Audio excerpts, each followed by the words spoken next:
The fluorescent lights in the accounting department of Crestview Industries hummed like trapped insects, casting a pale, sickly glow over Olivia's desk.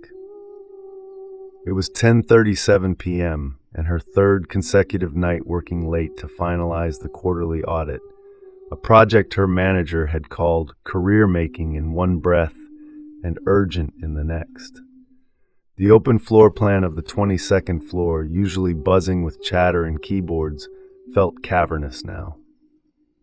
Distant janitorial carts rattled near the elevators, and the scent of industrial lemon cleaner lingered in the air. Olivia's fingers trembled slightly as she typed, her third coffee of the night sitting cold beside her. She'd texted her roommate Maya 2 hours ago, "Still here. This place is a ghost town. See you by midnight?" Maya's reply had been a single thumbs-up emoji.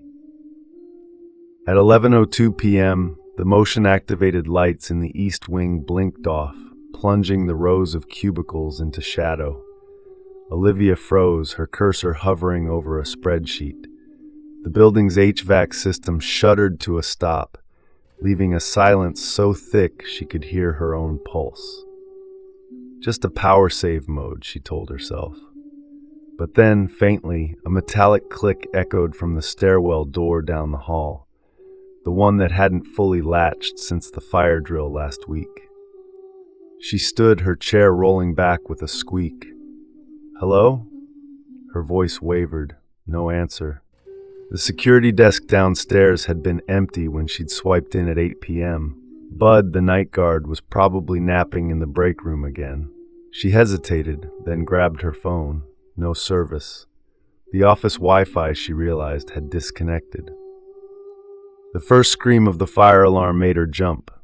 It died abruptly, cutting into a static-filled gargle. Olivia's breath hitched. Malfunction. Just a malfunction. But then came the footsteps, slow, deliberate, echoing up the stairwell. She ducked behind her cubicle, heart hammering as the stairwell door creaked open.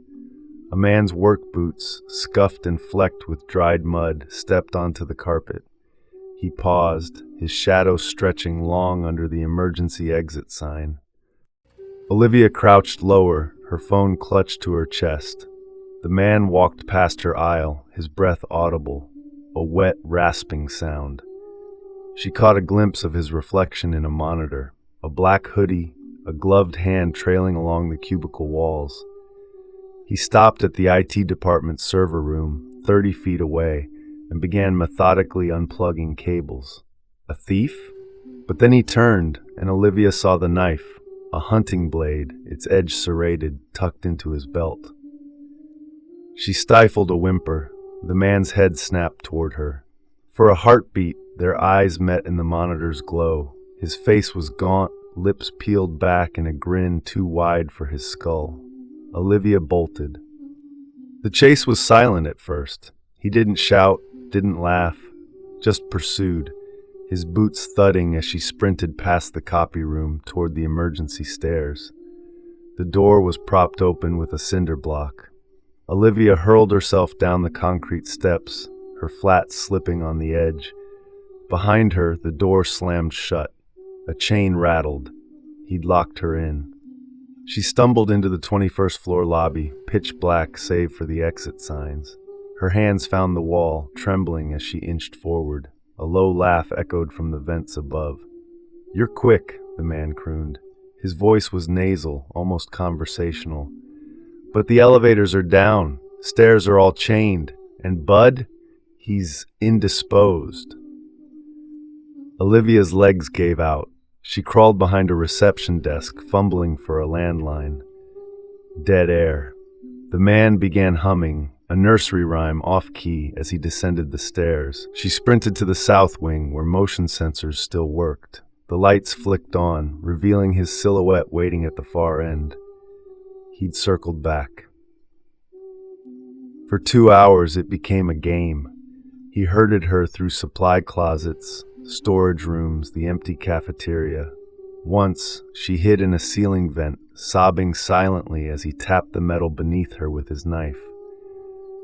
Another time, she armed herself with a fire extinguisher, spraying him in the eyes, but he only laughed, licking the foam off his lips. "You'll taste better," he whispered. The final chase began when Olivia reached the rooftop access door. It was bolted, but she'd seen the maintenance key taped behind a pipe last summer. Her frozen fingers pried it free. The rooftop was icy, the city lights distant below. She dialed 911, her voice raw. "Crestview Tower, 22nd floor, please." A gloved hand wrenched the phone away. He'd followed her up, silent as smoke. "They won't come," he said, pressing the blade to her throat. His breath reeked of menthol and decay. "I cut the lines, and your guard." He begged for his mommy before he died. Olivia kneed him in the groin.